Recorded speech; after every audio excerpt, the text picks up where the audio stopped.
Hey guys, and welcome to video number 2 in this pre-launch leading up to the $5,000 micro-budget launchpad. And if you remember, if you saw the first video, which you can go back to on the links across the top there and go check it out, I talked about story and how to generate a story that's engaging, that's fresh, and that utilizes the resources that you have available to you, whether those are skill resources, gear resources, or location resources, which are described as the 3 key resources that you will have available to you so that you can really make the best, most engaging, fresh film possible. And so I went into some detail on that, and then I wanted to talk today about theme and character arc. Now, as I mentioned in the last video, and I've talked about previously, I've worked as a development executive for a number of years. I'm a filmmaker, I'm a screenwriter, I'm a screenwriting teacher.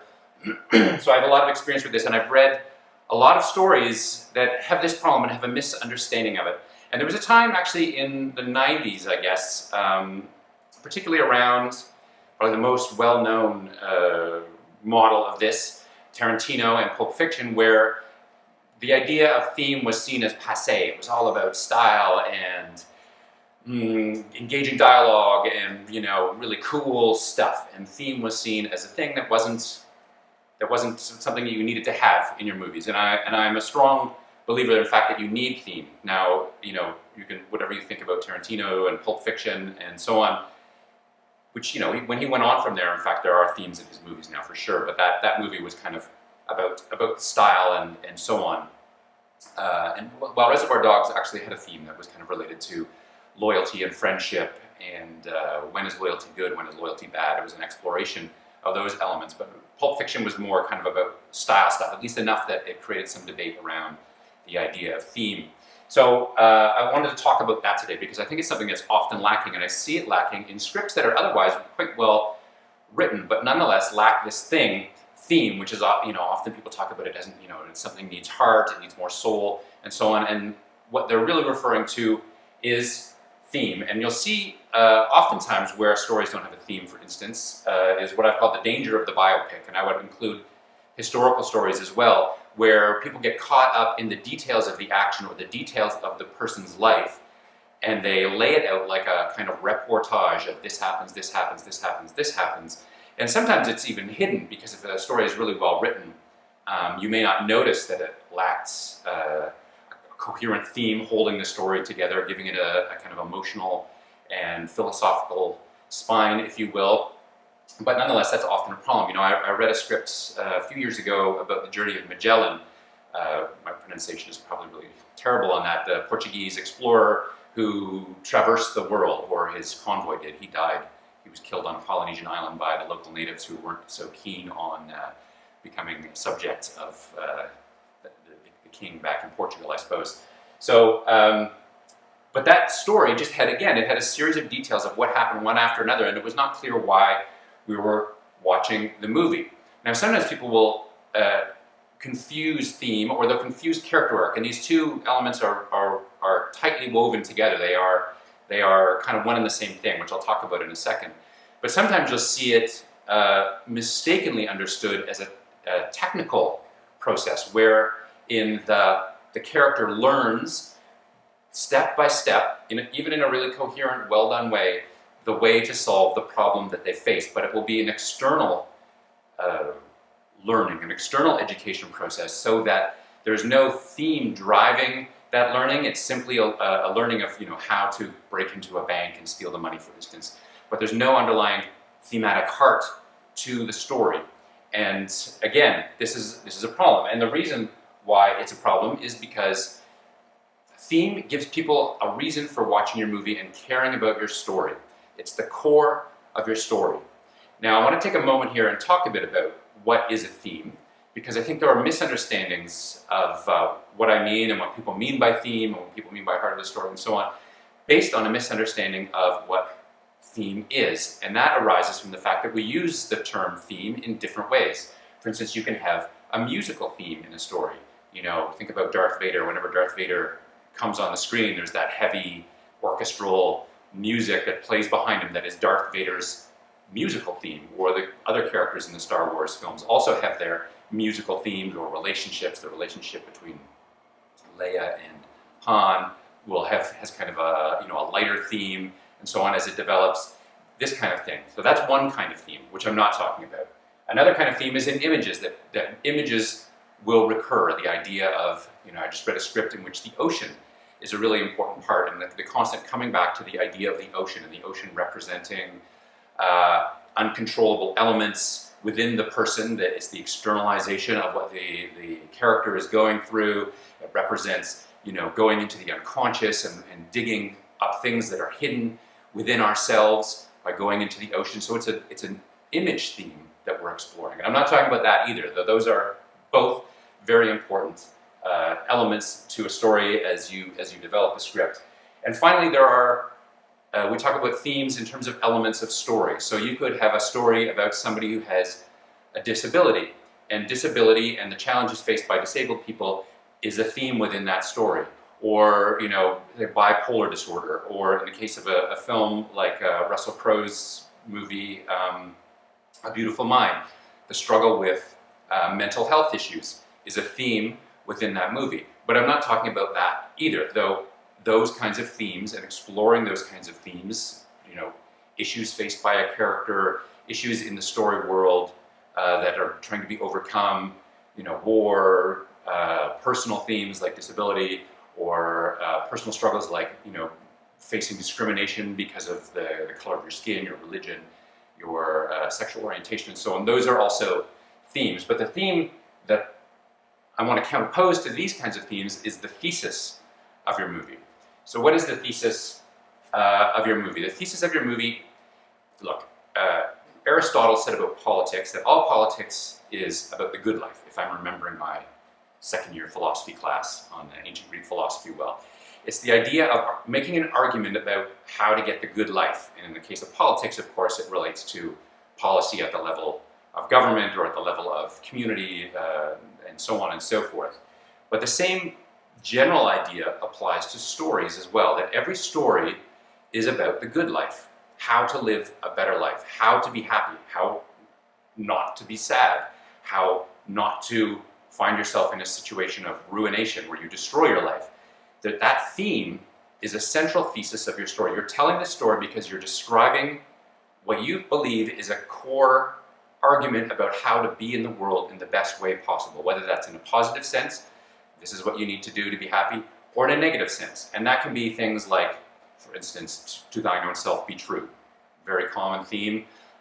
Love conquers all. Also a very common theme in North American cinema, where the solution to social problems and personal problems is to fall in love and get married and live happily ever after, which is, I would say is a fictional theme, but nonetheless is one that's very popular in our culture. I just read a script where a man was suffering from depression, and he overcomes his depression by engaging in a struggle to demonstrate the truth of something in the world, and thereby overcomes his depression by struggling for something larger than yourself. It's the need you to be happy. You must connect with something bigger than yourself, and that could be religion. It could be, in his case, exposing a cover-up of many years that has left people without justice and feeling silenced, and so on. That's a very good theme, and actually a theme I haven't seen that much in terms of the relationship between depression and finding a solution to depression in finding something outside of yourself to focus the energy of your life upon, so that you're not so internally obsessed, and in doing so you can overcome personal problems. So that theme is the reason you're telling the story, and it's the reason we care about your character as well. The reason we care about the story and the reason we care about the character, because the character's arc describes the theme. So if you just have, for instance, a character solving external problems, how to break into a bank, how to win a war, how to move ahead in their job, that's not, thematically speaking, that's not a character arc. That's, problem solving. It's like your plumber figuring out how to fix your sink, or the electrician figuring out where the short is in the wires in your house. It's not engaging for reasons that I'll come to. So you need to connect your character's arc to that theme. If your theme is look outside of yourself, if you're sad, find something outside of yourself, bigger than yourself, to struggle towards. The struggle for justice is one that can help you overcome it. then you need to have that character slowly, through a series of steps, discover that. At first, they won't understand that, and at first their struggle will be purely personal, probably. They'll find something that intrigues them, that they really want to know about. They don't even necessarily know why they want to know about it. And then through the course of, getting to know the thing better, uncovering a hidden treasure, uncovering a political controversy that was buried for a number of years, this kind of thing, they'll discover that it actually makes them feel better, and that it's bigger than them, and that they're willing to sacrifice themselves for this bigger struggle, and in doing so, they become a better person and feel better about themselves, and that becomes the character arc that you're exploring, and you need to do that. And now the second thing about that is that you want the struggle to, because it's an argument, okay, you're making an argument with your story, and you have to see every story as a kind of polemic. A polemic is like a sharp argument. You want to, as with a regular argument that you unfold logically through, like, in a thesis, in an essay, you would have 3 parts of an essay, right? You would have your thesis, your body, and your conclusion. And I was always taught this in school, that an essay should be, those 3 parts should be: tell me what you're going to tell me, and then tell me what you told me. So you're constructing a logical argument, but you're doing it through images and through conflict, rather than through a logical argument in the way that rhetoric does, or essay writing, or science does, and so on. So what you want to do, the same as with any argument, is that you want to give the opposing side the strongest possible case to prove you wrong, and you want to make it as hard as possible to prove your point at the end, because that will make it more gripping. That will make it the tension higher, because it's like, can they really do this? This seems like impossible. They've put their character into an impossible situation, and yet they've resolved it. And in doing so, they've proven the theme, or they fail to prove the theme, in which case it's a tragedy, and they destroy their lives, they destroy the people around them, and so on. So you want your character to start as far back on the arc as possible, so that you have the greatest possible arc. If your character, if it's needs to fall in love, because love conquers all, or whatever, and they're already dating this person who they're going to end up with at the end, and all they need to do is to, kiss them, or ask them to marry them. That's a fairly short struggle, and so what ends up happening in that short struggle is you end up with script problems, like the repetition of story beats, for instance, is common because you don't have that far to go, or you end up with no sense of rising action, because there's, again, that is so short, there's not that far to go up from point A to point B.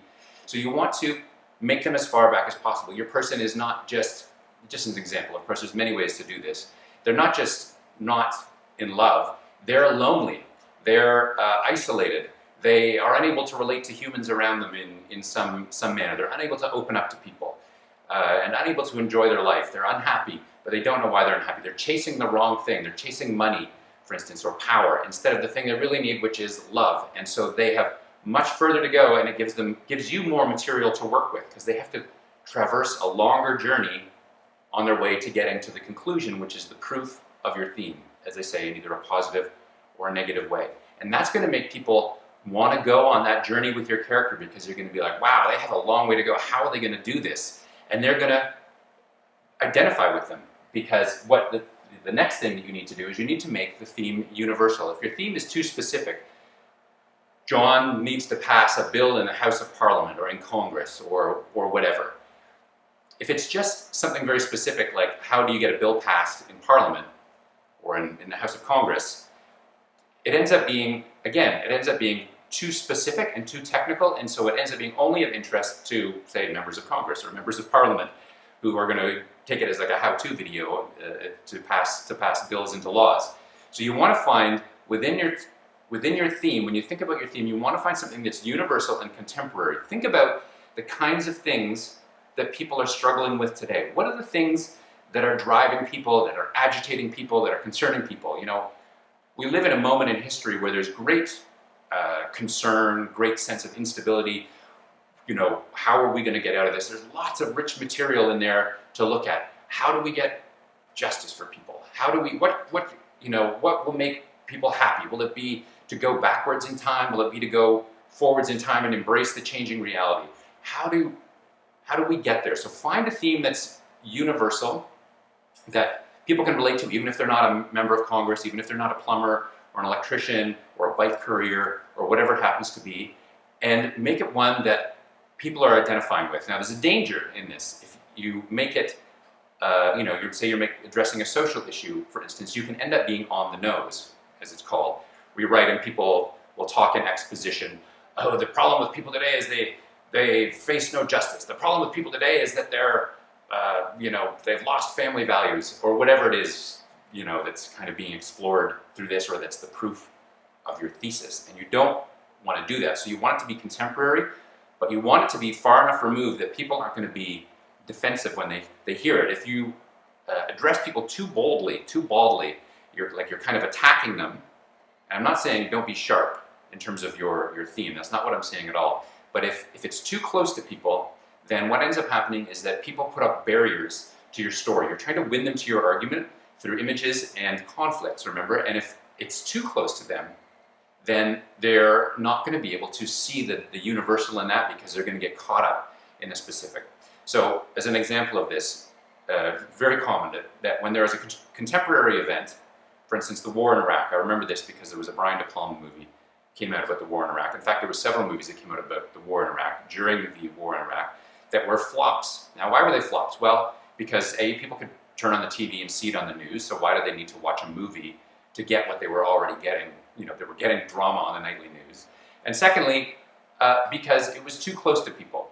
Now think about a successful war movie and war story that actually engaged with the issues of the day around war, but did it in a way that didn't cause people to clam up and to close up. And that was the movie and the TV series MASH. Now MASH was clearly about the Vietnam War, but it was set in the Korean War. So it allowed people to gain some distance and to think about war in more general terms, and war in a way that wasn't as emotionally charged in that moment that would cause them to put up barriers. That in sum is the beating heart of a story, the theme, the argument, the arc.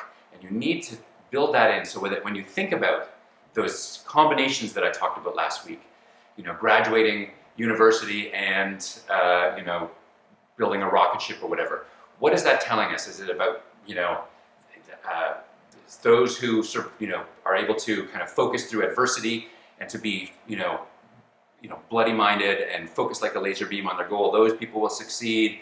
Or is it something else? You need to find that beating heart within the cool story concept that you've constructed, using those combinations, using those resources that you have at your exposure, and so on.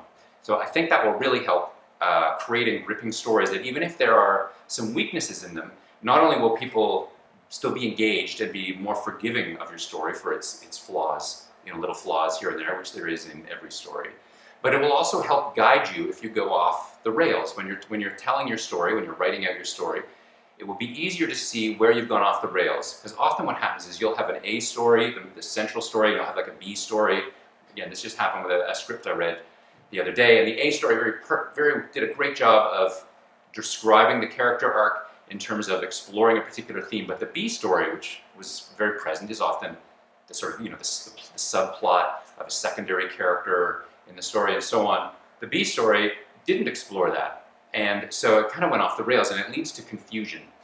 Why are you telling the story? If this story, the main story, is telling us to explore to thine own self be true, and yet this story seems to be more about don't envy your neighbor, or love conquers all, you're creating kind of cognitive dissonance, cognitive confusion about why people are watching this story. But if you know what your theme is really clearly, it becomes much easier to go back and think about how to fix it, because okay, this story is not doing the job that it should be doing, that the other story is doing, or this scene or this sequence is out of sync with what the story should be describing.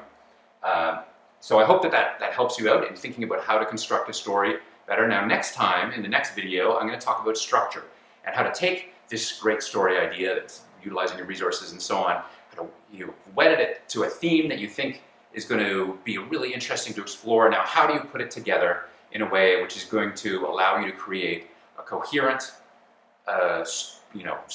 story with steps through the plot that has rising action, so there's constantly a sense of increasing tension as we move forward towards the goal, or away from the goal, I suppose, and how to do that before you sit down and write your script, because that's actually really important. You don't want to write 90 pages and discover that your story doesn't make sense and you have to start from the beginning. You want to plan it out in a really coherent way, whether that's a conventional 3-act structure or whether it's a 2-act structure or a story that moves around in time and so on. You need to have a clear structure, and I'm going to talk about that in the next video. I think it'll hopefully help you out a lot moving forward and getting you ready for the Microbudget Launchpad, which kicks off on Monday, June 19th.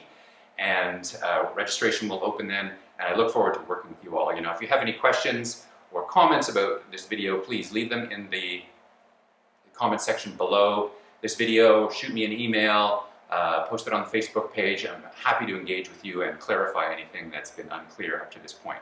So I look forward to sharing with you the next content, and I look forward to working with you in the Microbudget Launchpad.